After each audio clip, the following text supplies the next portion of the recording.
selamat datang di podcast kita hari ini. Oke, jadi teman-teman kita mau lanjutin cerita dari kisah misterinya Michael. Putus ya Kel? Terputus. Kemarin Michael mau lanjutin satu cerita berkaitan dengan pesugihan nih Kel. Betul. Jadi kisah misteri ini real Michael alami kejadian tersebut.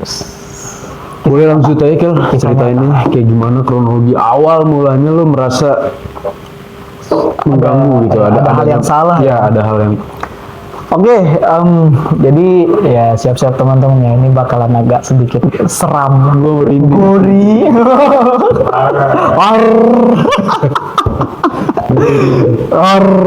Haus, minum. Kopi. bang, saya mau botol minum kopi. Gimana Kel? Oke, jadi di tahun 2016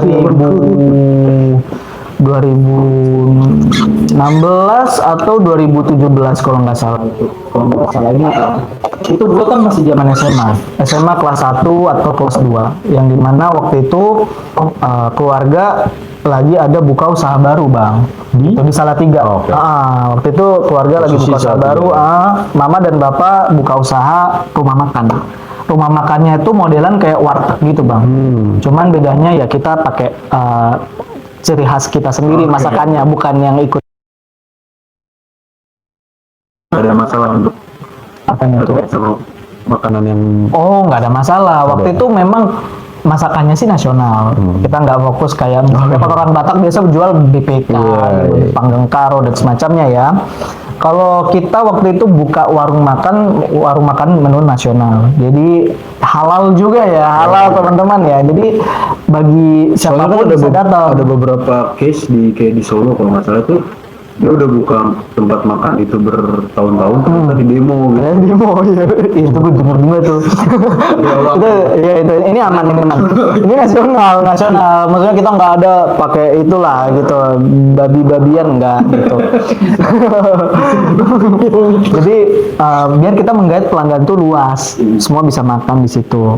Kita buka warung makan kecil pinggir jalan, di belakangnya UKSW. kalau UKSW Salatiga tahu di belakang UKSW waktu itu. Tahu. Itu tahun 2000 kalau nggak salah 2017 2016. Kalau gue baru masuk kuliah itu. Iya, dulu baru masuk kuliah ya di situ ya. Oke. Itu sempat bertahan berapa lama ke warung? Itu sayangnya kami cuman bertahan buka usaha itu kalau nggak salah sih sebelum gua lulus SMA. Sebelum gue lulus SMA itu warung udah tutup gitu. Tapi gue nggak tahu waktu tepatnya kapan gitu. Tapi gue ingat pokoknya sebelum gue kuliah itu memang warung udah tutup, nggak aktif lagi. Nah dari 2016. Ya dari 2016. Jadi udah cukup lama ya. Kurang. Maksudnya ada 1-2 tahun lah ya. 1-2 tahun waktu itu. Terus kita mau mulai buka usaha waktu itu kita buka beberapa hari pertama buka lah, maksudnya hari pertama buka itu memang cukup ramai waktu itu. Tapi kalau posisinya di dekat kampus tuh emang biasanya sih ramai Mas. Iya. Beli sih. Memang rame, nggak cuma mahasiswa juga, ada karyawan juga kayak gitu-gitu. Cuman memang sayangnya tempatnya sempit gitu bang. Jadi dia kecil, nggak terlalu sebesar mie gacoan gitu, nggak maksudnya. Jadi parkir motor pun paling cuma muat 4 atau 5 motor yang dijajarin tapi ya kayak gitu. Dan di pinggir jalan juga, jadi nggak ada spend area yang lebih enak untuk parkir gitu. Jadi orang biasa makan beli, bukan makan di tempat. Di situ bungkus, walaupun kita sediakan juga buat makan di tempat gitu. Waktu itu malah hari pertama sih tadi kita sebelum buka itu katakan otomatis kita prepare dulu beli bahan, beli daging, bumbu-bumbu, terus juga ngecek tempat udah bersih apa belum, udah proper atau belum gitu, kita cat ulang dan semacamnya, kita bikin rencana penjualan kayak gitu-gitulah. Kita prepare, kita persiapan untuk kita buka usaha, ya kan, open day begitu. Tapi sebelum kita buka usaha itu memang ada beberapa hal yang dirasa cukup janggal. Nah, cukup janggal Betul. buat kita ketika kita mempersiapkan di tempat itu, mempersiapkan usaha di tempat itu. Oke. Jadi gini Bang, memang kalau di Jawa Tengah, Pulau Jawa lah, Ya. mungkin teman-teman familiar dengan istilah namanya pesugihan. Betul. Gitu Paham. ya. Sangat. Ketika banyak orang melakukan usaha Itu itu, dari ujung ke ujung deh maksudnya. iya banyak Jawa Barat, Tengah, Timur, semuanya ada, gitu kan. Daerah-daerah lain juga ada sih film. Yes. Di Indonesia tuh erat kaitan dengan hal Betul. Jadi kita biar sukses, ya kan, biar cepat sukses, Biar laku dagang. warungnya cepat rame, dagangannya cepat laku. Sama kayak orang pakai susuk lah ya kan. Betul, kayak gitu. Jadi meminta bantuan tenaga goib gitu lah untuk mensukseskan usaha kita begitu. Nah, ketika kita membersihkan tempat itu, memang tempat itu sebelumnya riwayatnya sudah dipakai untuk melakukan usaha serupa. Warung makan juga, warung makan juga waktu itu, burjo lah istilahnya, burjo gitu lah. Warung makan juga, makanannya juga mirip-mirip makanan nasional, ya telur, ayam, gitu-gitu lah ya. Sama juga, tapi memang apa ya namanya ya, cukup ketika kita datang ke lokasi tuh kelihatan kotor gitu loh Bang. Maksudnya lokasinya tuh agak kurang bersih gitu loh. Dari mulai keramiknya agak gimana, temboknya agak busuk gitulah. Jadi kita harus cut ulang, iya kurang terawat gitu. Padahal itu sebelumnya rumah makan dan itu nggak terlalu jauh, dia tutup sebelum kita masuk gitu loh. Jadi jaraknya nggak jauh banget ya, sebulan 2 bulan lah. Nggak ada sebulan pun kayaknya nggak ada sebulan kayak gitu loh. Oke, Terus ketika kita membersihkan, banyaklah kita temukan ada kayak tanah-tanah, iya tanah-tanah gitu. Tapi Terus di sekitarnya emang ada emang hutan, kebun enggak, atau itu mepet-mepet Bangunan. perumahan. Iya, di belakang kita kosan, samping kosan. berarti emang nggak ada lapak tanahnya. Nggak ada Oke, sama oke, sekali. lanjutin. Jadi Jadi kenjangan yang pertama nih, yang tanah ditemukan. Iya, di di dalamnya, di dalam warung itu gitu loh. Terus kotor ya, kita positif tinggi Iya, aja. emang. Mungkin kayak memang Nggak dirawat. nggak dirawat aja, jadi banyak rayap atau apa segala macam masuk gitu kan. Terus dilihat di bagian Lu tidur dapurnya, di sana juga kan? sempat sekali tidur di sana, Oh, tapi nggak tapi ada itu bukan masalah. itu cuma warung makan doang. Iya, cuman warung makan gitu. Jadi kayak cuman 4x4 udah gitu loh. Oh, Nggak ada nggak lantai 2 yang lantai 2-nya itu tempat buat tinggal kalian nggak? nggak kayak Jadi gitu. emang nyewa tempat Menyewa buat tempat usaha aja, buat terus usaha rumah aja, ada lagi. rumah ada lagi kayak gitu kan. Terus ya udah ya banyak ditemukan kotoran-kotoran juga. Terus adalah salah satu keluarga yang juga bantu kita untuk mempersiapkan usaha itu merasakan hal yang janggal gitu loh di di warung itu gitu loh, di tempat itu gitu. Janggalnya apa? Yang dimana dia melihat ada yang menempel gitu ya di dinding, di atas dinding. Kan ini pojokan ya, kayak misalnya siku atap, di pojoknya itu ada kayak sosok hitam gitulah. Nempel itu nggak ada bentuk, hitam doang gitu. Tapi dia meyakini itu memang sosok gitu loh. Oke. Maksudnya Dia bisa ngeliat. gitu loh. Sosok yang mengamati kita terus, aktivitas kita sehari-hari diamati kayak gitu-gitu. Terus keluarga gue yang bisa melihat ini kan Bang, itu tuh dia bisa melihat, dan juga kalau misalnya dia ngelihat, dia agak merasa jijik jadinya gitu. Mungkin ada beberapa temannya yang relate kalau misalnya berhadapan dengan kekuatan gaib negatif. atau kekuatan negatif hitam gitu, enak mual gitu loh, pengen muntah rasanya. Iya kayak gitu. Nah keluarga gue kayak gitu. Jadi kerabat gue ini dia merasa kok mual banget sih, geli banget aku di sini gitu.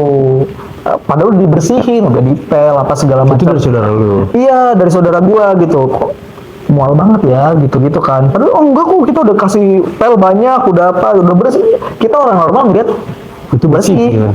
gitu loh. Kita ngeliat orang sebagai orang normal, kita lihat bersih kok, nggak ada bau, nggak ada hal yang menjijikkan. Tapi kok keluarga gue ini merasakan mual, dan dia menceritakan ada yang di atap dekat ternit lah, apa langit-langit sosok yang ngamatin kita terus kayak gitu, tapi bentuknya dia abstrak, hitam-hitam doang kayak gitu. Terus bagi orang-orang yang sensitif ini sih ngeganggu ya katanya gitu keluarga gua gitu, makanya disarankan untuk kita sering-sering berdoa di sana, sering-sering kita melakukan aktivitas rohani kayak misalnya memuji Tuhan kayak gitu. Gua kan Kristen tuh, jadi sering-sering aja didoain, nanti bakalan hilang sendiri kayak gitu. Nah terus Lu lakuin gitu. kita lakuin lah itu, dan juga cerita yang kita dapat dari keluarga gue ini kita coba sharing ke pemilik rumahnya gitu loh, pemilik warung, karena kita penasaran ada apa sih sebenarnya dengan warung ini begitu kan, ceritanya dulu kayak gimana kayak gitu. Kita ceritakan lah ke pemilik warung. Usut punya usut, yang punya ini memang orang Jawa dulu. Yang sebelum kita tempatin, orang yang nempatin sebelum kita tuh memang orang Jawa yang burjo usaha. itu. Memang orang Jawa nggak tahu, dia nggak bilang spesifik Jawa Tengah atau Jawa Timur, tapi dia intinya bilang orang Jawa juga kok yang dulu sebelumnya di sini kayak gitu. Terus Dia membuka usaha warung makan juga, makanya kita tahu kan sebelumnya adalah usaha warung makan. Dan memang dikatakan oleh si pemiliknya ini memang dia main gitu, memang dia main bang, menggunakan pesugihan gitu. Pesugihannya itu dia taruh di kamar mandi, karena memang di situ kan ada kamar mandi. Jadi ini ruangan kotak, di belakangnya itu kamar mandi. Terus di samping kamar mandi, depan pintu kamar mandi itu adalah ruang untuk masak. Gitu. Jadi ada wastafel, masak, kamar mandi. Baru di depan ini etalase makanan, tempat meja-meja kayak gitu. Terus ditaruhnya di situ, makanya kok nyambung ya dengan cerita kerabat gua yang bilang memang itu dekat kamar mandi juga bang, di pojokan kayak gitu loh, sosok hitam itu gitu. Kan kita merinding ya, maksudnya orangnya udah pergi, ininya belum pergi nih, yang agennya nih pesugihan. Terus gitu. Terus gimana ya Pak cara ngebersihinnya gitu, karena buat keluarga gua tuh cukup mengganggu juga. Keluarga gua tuh berprinsip dari dulu tuh usaha jangan pakai kayak gitu-gituan. Takutnya nanti malah kita ada yang dikorbankan. Kayak gitu. Tapi seiring berjalannya hal yang kayak gitu, warung tetap laku atau rame? Warung tetap laku, nggak rame juga sih. Tapi ada tetap 1-2 orang yang makan, walaupun nggak seramai itu, gitu ya. Ada kayak gimana ya gua bilang ya. Jadi tuh kalau bisa dibilang warung itu tetap survive walaupun pelanggannya nggak banyak gitu, karena mama gua selalu bersyukur lah, dia kayak mau rame mau sepi kita syukuri kayak gitu ya, walaupun pada akhirnya tutup karena belum tikar kurang ramai lah, maksudnya kalah sama warung-warung baru yang muncul gitu. Tapi main kayak gituan kami nggak mau gitu loh. Makanya ketika kita tahu kenyataannya bahwa sebelum kita main begituan, kita agak deg-degan nih bang, ibaratnya kayak waduh gimana ini kita mau mengusahakan sesuatu, ada hal-hal kotor seperti ini kayak gitu. Terus sering berjalannya waktu kita bikin doa di sana, terus habis itu persekutuan dan semacamnya. Lambat laun sih mulai nyaman ya, maksudnya mungkin udah mulai hilang gitu. Walaupun kerabat gua yang bisa lihat tadi tuh nggak memastikan, tapi kami rasa sih nggak terlalu mengganggu banget ya, nggak bikin geli apa segala macam, dan pelanggan yang datang pun juga nggak masalah kayak gitu. Cuman memang di sekitar lingkungan itu, ini cerita doang ya teman-teman ya, maksudnya ini dengar doang dari tetangga apa segala macam. Memang banyak usaha di sekitar situ yang disinyalir ya, diduga pakai itu gitu loh. Karena walaupun lingkungannya itu di belakang kampus, tapi kan ya gimana ya bang ya, apa namanya hoki-hokian. Kadang mahasiswa banyak duitnya, kadang enggak juga, terus juga kadang banyak yang ngutang juga kayak gitu kan. Jadi banyak usaha yang muncul baru, banyak juga usaha yang hancur kayak gitu karena memang tidak laku atau salah strategi kayak gitu semacamnya gitu. Terus dan gua kayak oh berarti normal aja nih di sini, maksudnya udah cerita umum lah pesugihan-pesugihan dan semacamnya. Oke, dari pesugihan ini yang paling mengganggu yang benar-benar lo rasain dan keluarga lo apa Kel? Nah, yang paling kami rasakan mengganggu itu Pernah ditampakin kah atau di bukan ditampakin tapi kami gelisah bang. Jadi itu ketika kita berusaha mengusahakan, maksudnya ketika kita melakukan aktivitas di sekitar itu tuh kayak dirasa gelisah gitu loh, kayak kenapa ya nggak betah lah, dibikin nggak betah lah kayak gitu. Terus kadang tiba-tiba gampang lelah aja, gampang capek. Padahal kan perasaan baru buka tapi kok udah capek duluan kayak gitu. Terus apa namanya, memang sirkulasi udaranya kami rasa juga cukup buruk ya, jadi panas apa segala macam, sumpek kayak gitu sih kondisi warung gua gitu. Ya mungkin itu ada pengaruhnya ya, gua nggak tahu ya gitu. Dan juga sampai sekarang gua nggak tahu tuh sosok hitam itu tuh wajahnya aja nggak ngerti gua gitu loh, karena memang nggak ada, cuman gelap doang kayak gitu. Cuman kalau memang beberapa orang ngomong kalau ini tidak segera ditangani ini bahaya gitu loh. Jadi sosok hitam ini bisa mengganggu apa namanya kehidupan usaha dan juga kehidupan sehari-hari kita gitu. Mungkin bisa jadi ada yang dirasukin atau segala macam kayak gitu. Untungnya sih berangsur-angsur hilang ya, karena kita kan nggak main. Emang kita orang-orang tulus gitu, maksudnya mau berusaha, fokus usaha kayak gitu sih bang. Kayak gitu.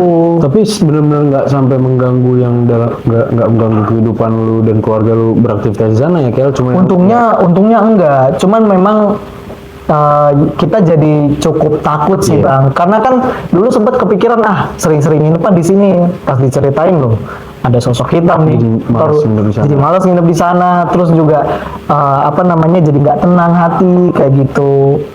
Terus juga nggak leluasa untuk apa namanya beraktivitas. Nggak sampai ke pembersihan. Enggak, untungnya enggak bang, untungnya enggak. Lu diemin aja udah. Iya, kita diemin aja lah, karena kita kan juga antara percaya nggak percaya ya bang ya gitu. Maksudnya kita kan cuma nerima dari cerita orang, cuman ya itu seperti itu. Gua jadinya tahu tuh pesugihan itu kayak gimana dari pengalaman gua itu kayak gitu.